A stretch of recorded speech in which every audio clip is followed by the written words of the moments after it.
Selamat bertemu kembali kita pada minggu ini. Shalom bagi keluarga besar Jemaat Efesus Metodis di Belawan. Kita akan memulai ibadah pagi kita saat ini. Sebelum kita membuka ibadah, mari kita saat teduh sejenak.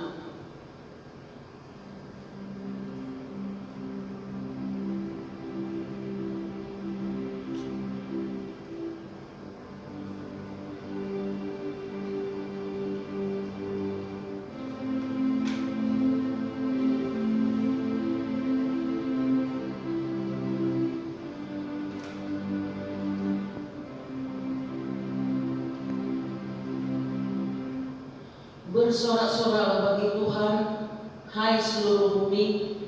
Beribadahlah kepada Tuhan dengan sukacita. Datanglah ke hadapannya dengan sorak-sorai. Kita buka ibadah kita pada hari ini dengan satu lagu pujian dengan judul Kunyanyi Haleluya.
Efesus Belawan ini boleh menjadi berkat buat yang pakai Tuhan gembalamu yang akan menyampaikan firman-Mu menjadi lebih heran lagi Tuhan untuk kemuliaan nama Tuhan di tempat ini. Kami juga berdoa Tuhan buat saudara-saudara kami khususnya di gereja Efesus ini, biarlah juga semua jemaat yang ada di tempat ini Engkau berkati. Mereka juga Tuhan boleh memuji memuliakan nama Tuhan di tempat mereka masing-masing.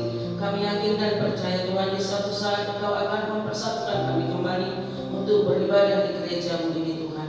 Kami juga memohon kepada-Mu ya Tuhan, biarlah setiap manusia yang sudah Kau ciptakan di muka bumi ini Tuhan senantiasa bersyukur kepada-Mu Tuhan, sehingga COVID-19 ini boleh cepat berlalu dari hadapan kami, sehingga Tuhan persaudaraan kami bisa lebih dekat lagi Tuhan. Kami boleh beribadah dengan baik di tempat kami masing-masing. Kami boleh melakukan tugas kami Tuhan dengan tidak takut dan was-was. Kami percaya dan yakin Kau adalah Allah kami yang sungguh kuat, Kau Allah kami yang sungguh hebat, yang mampu mengalahkan segala kuasa gelap di muka bumi ini. Oleh karena Tuhan, kami serahkan hidup kami sepanjang waktu ke dalam tangan Tuhan. Biarlah Tuhan yang berkuasa di dalam hidup kami. Kami yakin dan percaya Tuhan penolong kami. Ampunkan kami Tuhan dari dosa pelanggaran kami. Layakkan kami Tuhan Yesus untuk menerima berkat-Mu. Terpujilah Engkau ya Tuhan di dalam nama anak Yesus Kristus yang menjadi juru selamat di dalam hidup kami.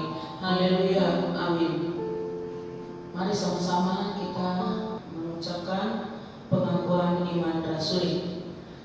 Aku percaya kepada Allah, Bapa yang Maha Kuasa, Khalik langit dan bumi, dan kepada Yesus Kristus, Anaknya yang tunggal Tuhan kita, yang dikandung daripada Roh Kudus, lahir dari anak darah Maria, yang menderita sengsara di bawah pemerintahan Pontius Pilatus, disalibkan, mati dan dikuburkan. Pada hari yang ketiga, bangkit pula dari antara orang mati, naik ke surga, duduk di sebelah kanan Allah Bapa yang Maha Kuasa, dan dari sana Ia akan datang untuk menghakimi orang yang hidup dan yang mati.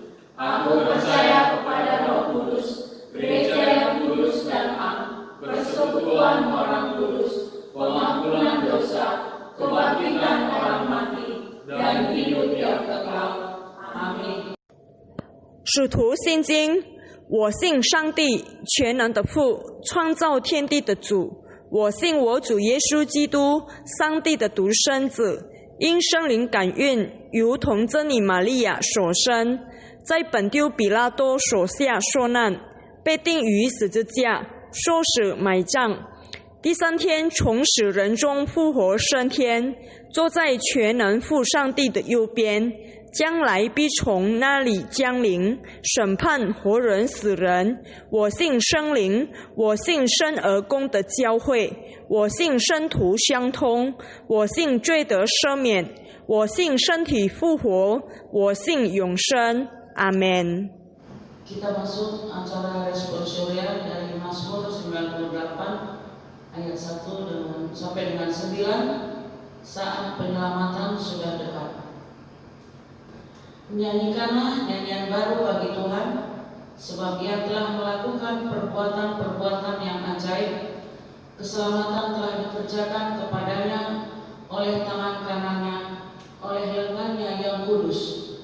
Tuhan telah memperkenalkan keselamatan yang daripadanya, telah menyatakan keadilannya di depan mata bangsa-bangsa. Ia mengingat kasih setia dan kesetiaannya terhadap kaum Israel. Segala ujung bumi telah melihat keselamatan yang daripada Allah kita.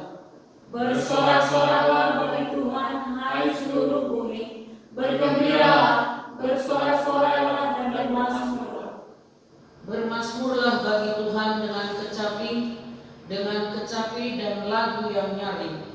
Dengan nafiri dan sangkakala yang nyaring, bersorak-soraklah di hadapan Raja yang diturunkan. Biarlah gemuruh laut serta isinya, dunia serta yang diam di dalamnya. Di hadapan Tuhan, sebab Ia datang untuk menghakimi bumi. Ia akan menghakimi dunia dengan keadilan dan bangsa-bangsa dengan kebenaran. Kita menyanyikan Gloria Patri.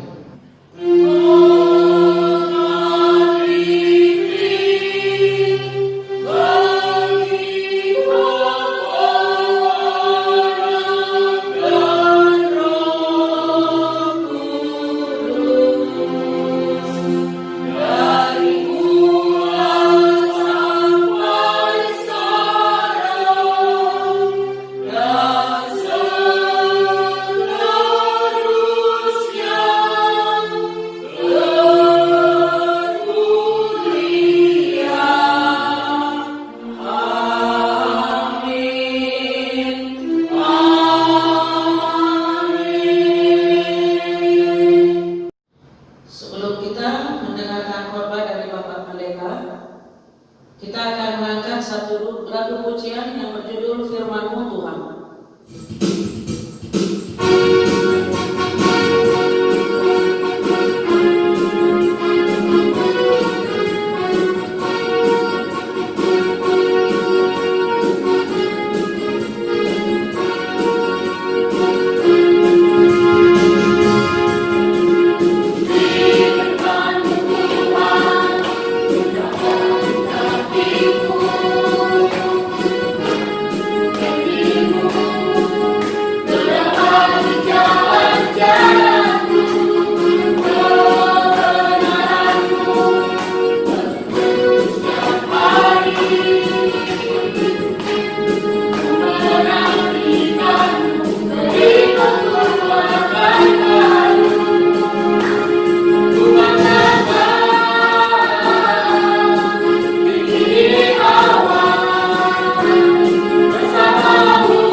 Shalom, salam sejahtera bagi saudara-saudara sekalian dimanapun Anda berada.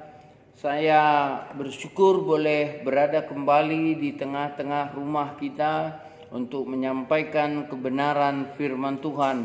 Dan kita merasakan bahwa semuanya ini adalah kebaikan Tuhan kita. Mari kita berdoa.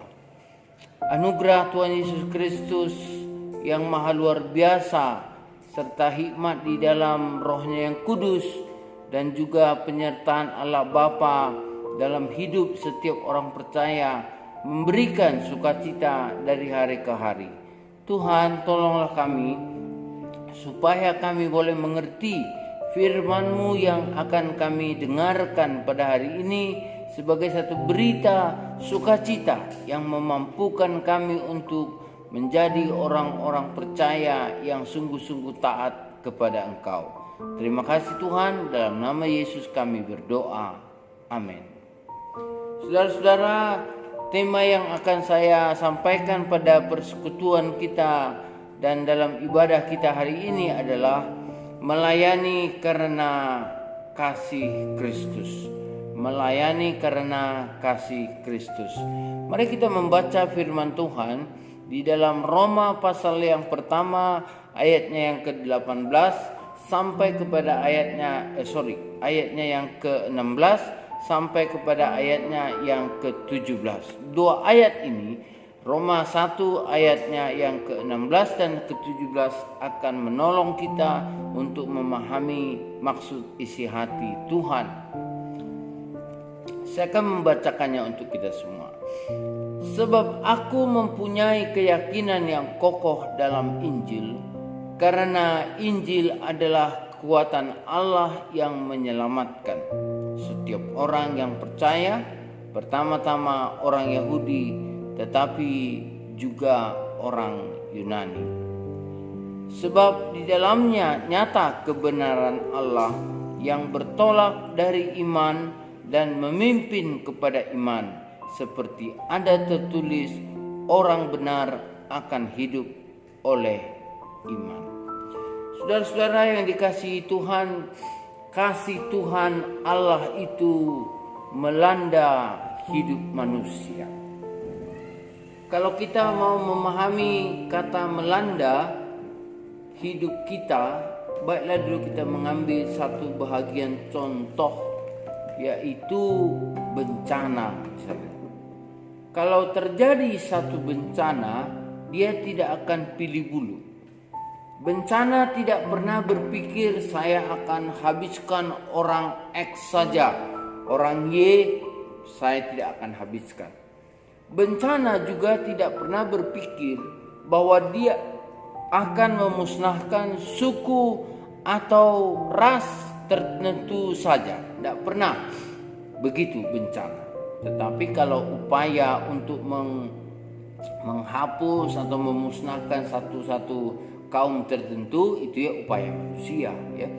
Tetapi sepanjang yang saya ketahui, sepanjang zaman yang saya pernah dengar juga berita, tidak ada pernah bencana mengatakan aku akan menghabiskan orang ini, aku akan menghabiskan suku ini supaya suku ini nggak bisa lagi hidup dan bahasa mereka juga tidak ada lagi.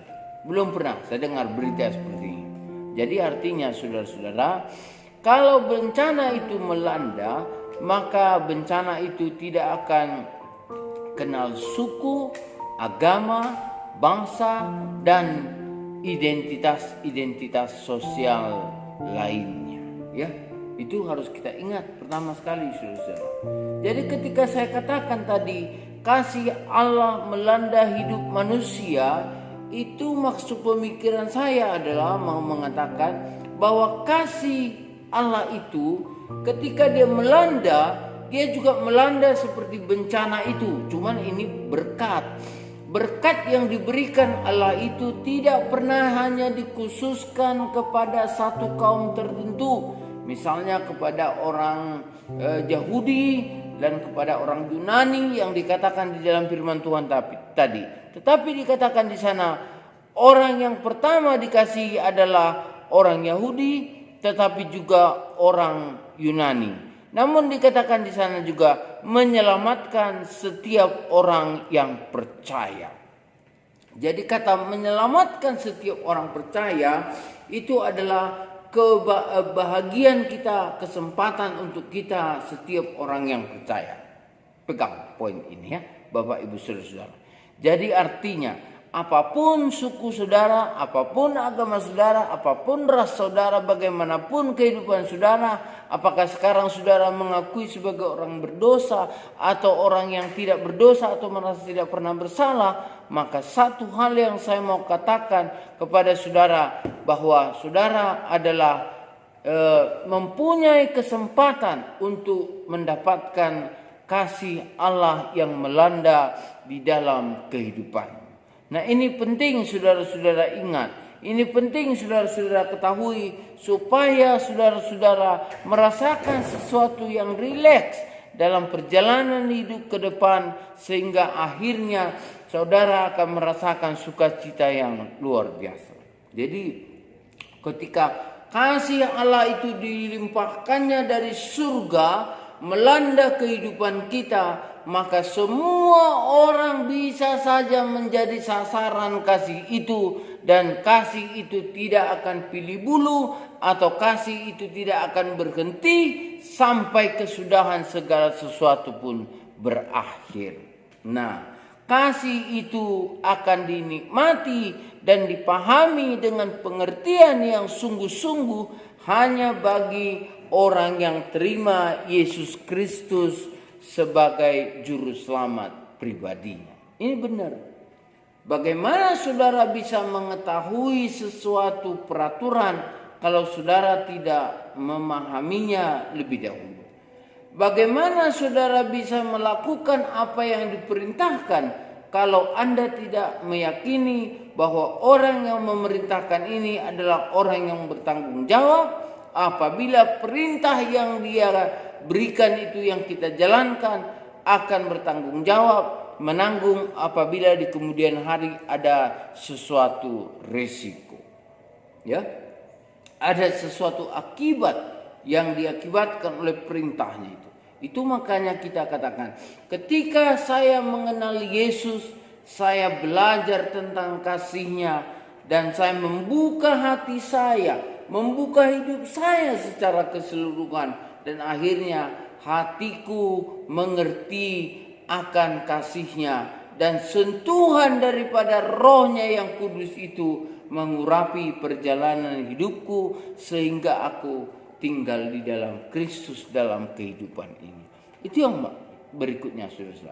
Setelah kasih itu melanda, ya, setelah kasih itu dibagikan, maka kesempatan yang berikutnya bagi kita adalah bagaimana kita menerima kasih Yesus itu. Kasih Yesus itu sebagai kasih Kristus juru selamat pribadi kita. Saudara-saudaraku, setelah kita menerima kasih Kristus, kita tidak seperti laut mati. Kalau laut mati dari pegunungan-pegunungan dan dari daerah-daerah di sekitarnya, dia akan ditampung di satu lautan yang memang terletak di dataran yang paling rendah, sehingga semuanya tinggal di sana. Dan menurut kesaksian orang yang dari sana, tingkat garam daripada laut mati tersebut sangat tinggi, sehingga ketika orang masuk ke sana dia tidak tenggelam, tapi dia akan mengapung. Nah, saudara-saudara, ketika air masuk ke sana, air itu tidak disubsidikan ke yang lain, namun yang ditampungnya adalah air itu dan matahari, penguapan-penguapannya, dan akhirnya apa yang terjadi, saudara-saudaraku? Maka terjadilah tingkat garam yang sangat tinggi tersebut. Nah, dalam situasi itu, dalam kondisi itulah Bapak Ibu saudara-saudaraku yang dikasihi Tuhan, kita perlu melihat bahwa kita tidak seperti laut mati, saya katakan. Artinya Injil yang diberitakan itu tidak boleh berhenti sampai di kita. Karena kita sudah tahu betapa luar biasanya kasih itu. Karena kita sudah tahu bagaimana luar biasanya Allah mempengaruhi kehidupan saya dan kehidupan saudara. Sehingga kita bisa merasakan berkah yang berlimpah-limpah dari hari ke hari, dari waktu ke waktu. Maka kita tidak punya kesempatan untuk berhenti menerima kasih sampai di kita. Tetapi kita juga bertanggung jawab secara rohani terhadap pemberitaan kasih ini kepada orang lain lagi. Kenapa kita harus bertanggung jawab? Dan tanggung jawab itulah sebagai ungkapan rasa syukur kita atas kesetiaan Tuhan, penyertaan Tuhan sepanjang kehidupan kita. Maka ketika saudara mendapatkan sentuhan, engkau menerima Tuhan Yesus, maka pada saat itu kau bukan hanya sebagai penerima yang pasif, tetapi harus menjadi penerima yang aktif, yang terus melayani dan melayani. Kita tahu, kalau sudah bicara tanggung jawab, berarti ada tugas, ya, tugas dan tanggung jawab. Tugas dan tanggung jawab orang Kristen, orang yang percaya kepada Tuhan Yesus adalah biasa disebut dengan kata melayani. Apa yang terjadi dalam pelayanan itu? Yang terjadi dalam pelayanan itu adalah panggilan untuk bersaksi, panggilan untuk bersekutu, dan panggilan untuk saling melengkapi, melayani satu dengan yang lainnya. 3 hal inilah saudara-saudara yang selalu kita nikmati, yang selalu kita jalani, yang selalu kita alami dalam perjalanan kehidupan kita dari hari ke hari. Kita bisa merasakan bagaimana Tuhan melayani saya, bagaimana Tuhan melalui Roh-Nya yang kudus itu memberikan kepada saya kekuatan, maka itu juga yang akan saya saksikan. Sehingga melalui kesaksian saya ada banyak telinga yang mendengar, dan mereka mendengar, hati mereka dibukakan oleh Roh Kudus. Dan ketika kita berdoa bersekutu dengan Tuhan dan dengan sesama, maka Roh Kudus itu juga membuka hati orang percaya tersebut untuk menerima Yesus, mengaku Yesus sebagai Tuhan dan Juru Selamatnya. Berbahagia saudara-saudara ketika kehidupan ini memahami apa yang menjadi tugas dan panggilan kita. Nah, saudara-saudara, kalau begitu, siapakah yang akan kita layani? Orang-orang yang kita layani adalah orang-orang yang masih hidup dan yang berada di dalam dunia ini. Saya bisa kategorikan 2 bagian orang yang kita layani. Pertama, orang yang belum percaya supaya mereka terima Yesus Kristus.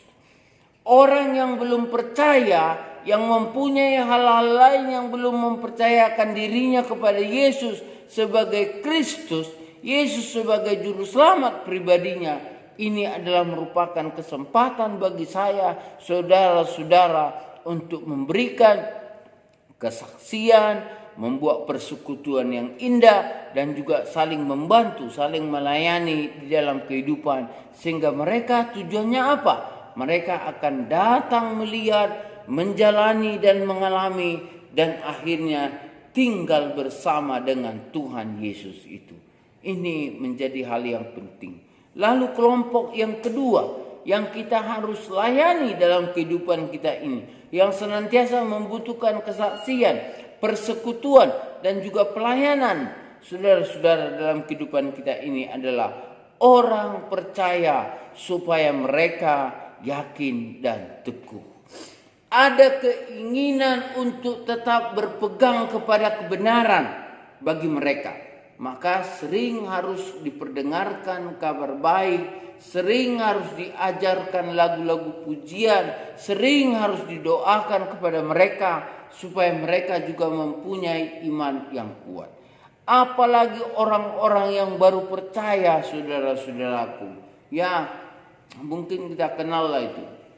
Saya pernah melayani ada satu orang yang baru terima Yesus dari agama lain. Lalu dia melihat melalui orang-orang Kristen yang ada di gerejanya, dia mengalami satu kekecewaan. Kenapa? Karena ketika orang Kristen itu dikatakan, ketika orang Kristen mempromosikan Yesus, baik-baik kali boksu sama saya, semuanya seperti tidak ada masalah. Tapi sesudah saya mau terima Yesus, maka promosi itu dikatakannya, oh kemarin itu kan karena bulan promosi, katanya. Padahal saudara-saudara, ketika kita memberitakan Kristus adalah juru selamat yang kekal, pada saat itu kita bukan sedang mempromosikan Yesus. Bahkan seharusnya kita sedang memproklamasikan, menyatakan kemerdekaan bagi orang-orang berdosa karena dia sudah diselamatkan. Itulah pemberitaan Kristus itu. Jadi ketika firman Tuhan yang adalah mempunyai kekuatan seperti yang kita dengarkan dalam pembacaan dan yang kita baca tadi, dan itu adalah kekuatannya ada di dalam Injil. Injil itu sendiri adalah kabar baik, good news. Bukan hanya sekadar kabar baik seperti yang biasa kita dengar. Oh, dia sudah menikah. Oh iya ya, nanti kita tunggulah kapan dia melahirkan. Ya kan biasanya orang menikah ditunggu-tunggu kapan melahirkan. Nah, sesudah dia kuliah, oh puji Tuhan lah, anaknya lulus dengan cum laude, begini. Oh puji Tuhan lah, dia dapat rezeki sehingga bisa bangun rumah. Bukan hanya kabar baik seperti ini, tapi kabar baik yang diproklamasikan oleh Injil itu, keselamatan kekal itu, saudara-saudaraku yang dikasihi Tuhan, adalah bahwa engkau diselamatkan. Engkau ditebus daripada dosamu bukan karena upayamu, tetapi karena datangnya Tuhan Yesus ke dalam dunia dan kematiannya di salib Golgota, di kayu salib Golgota, kebangkitannya memberikan kepadamu kemenangan. Dan ketika kita percaya dan berseru kepada nama Yesus yang seperti ini, maka itulah iman, ya. Iman yang memberikan kepada kita kekuatan dan kekuatan di dalam iman. Jadi iman itu memberi kekuatan sehingga kita juga mempunyai kekuatan dan mempunyai iman. Jadi iman, kekuatan, tidak putus-putusnya. Jadi setelah saya menerima proklamasi seperti layaknya Indonesia dulu waktu dalam penjajahan 350 tahun dalam penjajahan Belanda dan juga 3,5 tahun ya dalam penjajahan Jepang. Hidupnya yang begitu menderita sampai semuanya terpuruk, tidak ada perkembangan. Tetapi ketika presiden kita pertama, yaitu founding fathers negara kita itu, yaitu Bapak Presiden yang terhormat Insinyur Soekarno dan yang terhormat Dr. Andes Muhammad Hatta, memproklamasikan atas nama bangsa Indonesia. Maka sesudah itu berdatanganlah pengakuan-pengakuan dari luar negeri menyatakan bahwa kita sudah merdeka.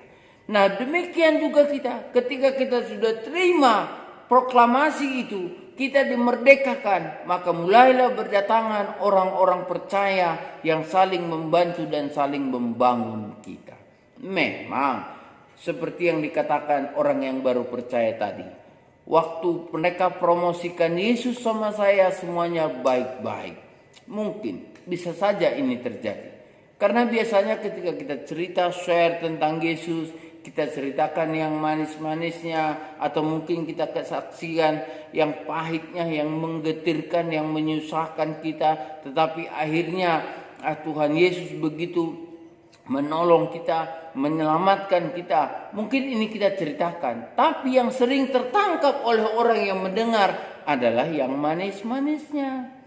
Ketika saudara menangis, bersimpuh, bersaksi tentang pengalamanmu yang begitu susah sekali ketika engkau tidak dalam Yesus, itu hampir dilupakan.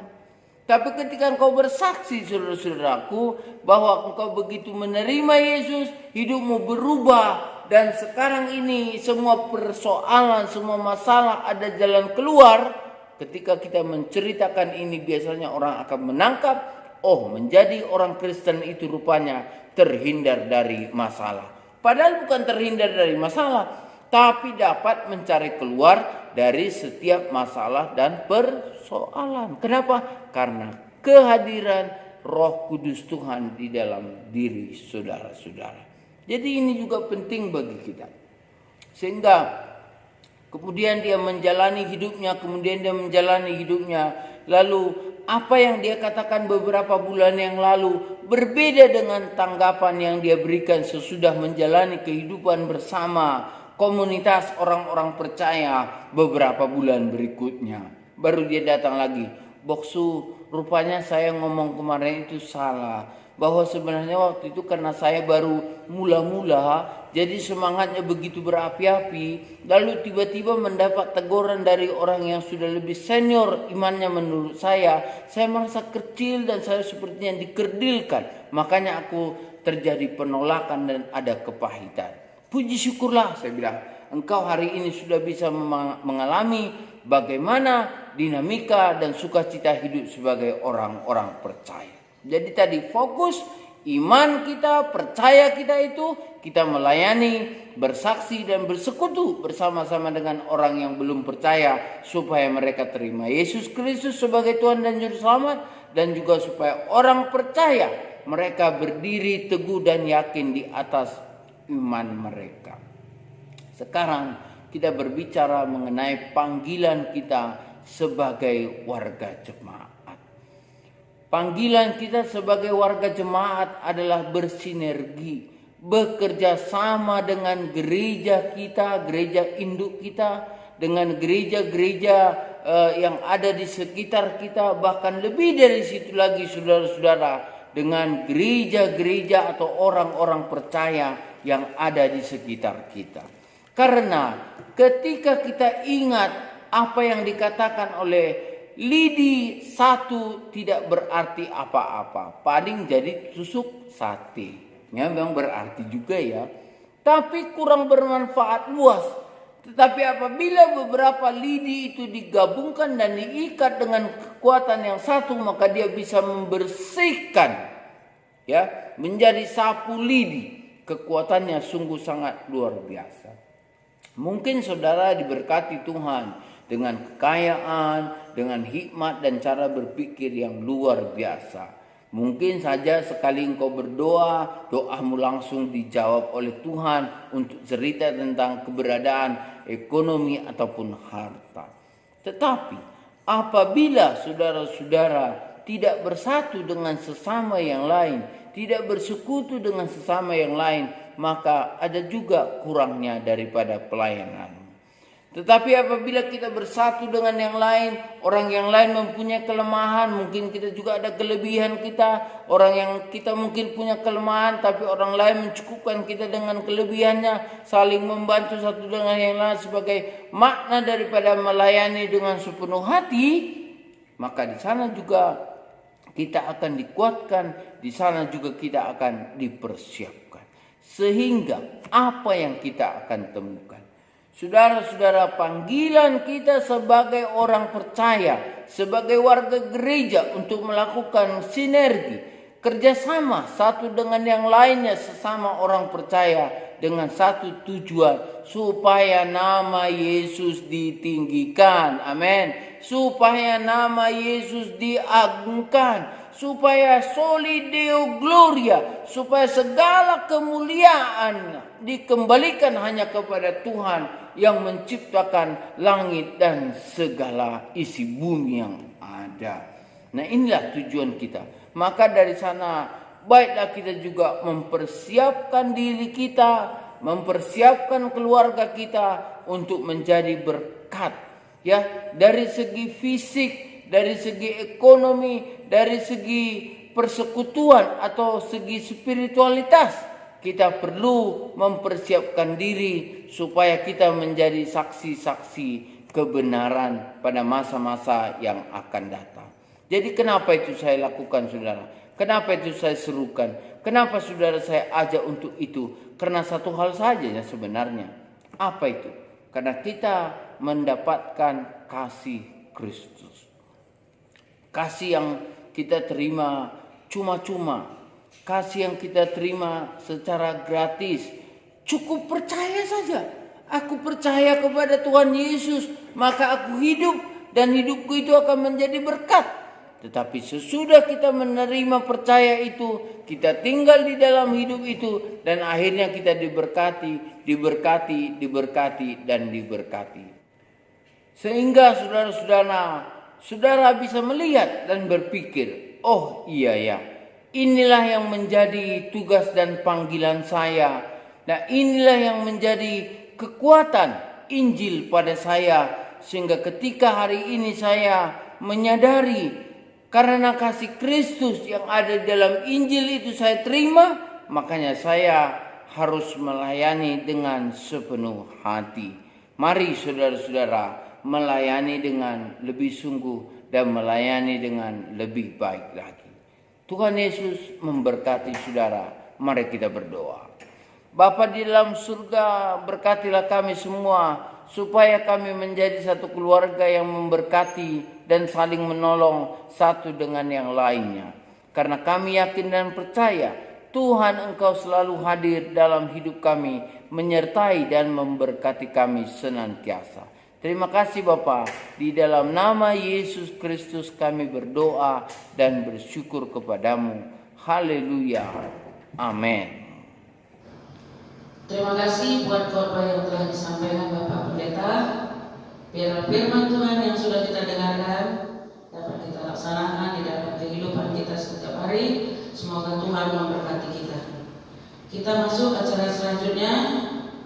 Kita bernyanyi dari lagu pujian, kami bawa korban pujian sambil mengumpulkan persembahan.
Terima kasih Tuhan buat segala kebaikan Tuhan yang sudah tercurah di dalam hidup kami.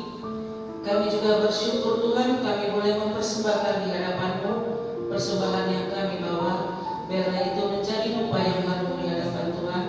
Berkati Tuhan setiap tangan-tangan yang sudah memberikannya, sehingga itu Tuhan dapat dipergunakan buat kemuliaan nama Tuhan di tempat ini. Kami yakin dan percaya Tuhan memberikan berkat yang lebih besar lagi kepada kami. Kami serahkan ibadah kami ini dan ucapan syukur kami ini ke dalam tangan pengasihan Tuhan. Di dalam tangan Tuhan kami serahkan hidup kami. Haleluya, amin. Kita kembali mengangkat satu lagu pujian dengan judul Mohon Tuhan Pimpin Daku. Setelah itu nanti ditutup dengan doa Bapa kami.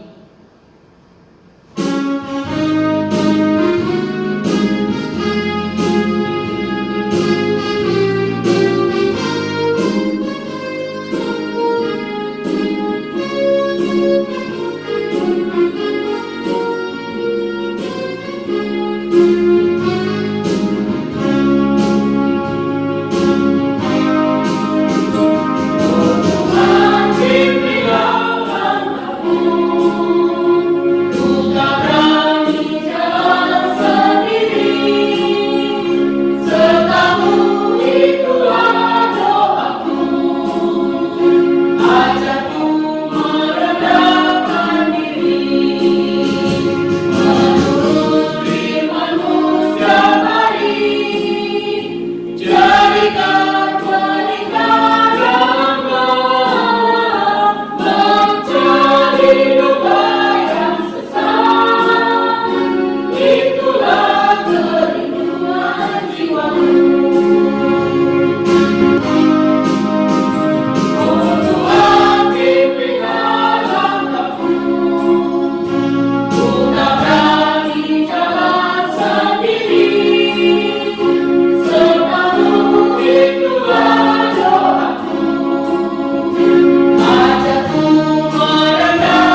saudara-saudara yang dikasihi Tuhan, kita pantas bersyukur untuk semua anugerah Tuhan dalam kehidupan kita ini.